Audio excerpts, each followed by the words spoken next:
জিকির বন্ধ করে দাও আঘাত। তুমি এর বিরোধিতা করে বলো তো তোমার দ্বারা দিনের কি উপকার হয়েছে? বরং যেই মানুষগুলো আসছিল কিছু দিনের কথা শুনতে, তারা মন বাঁকা করে ময়দান থেকে চলে গেল।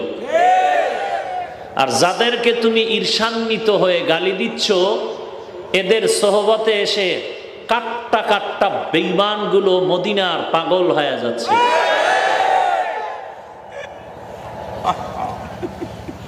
এজন্য আজকে আমি দুপুর বেলা লক্ষ্মীপুরে বলেছিলাম, ও যুবক, তুমি কাকে খুশি করতে গিয়া কার বিরুদ্ধে লেখো?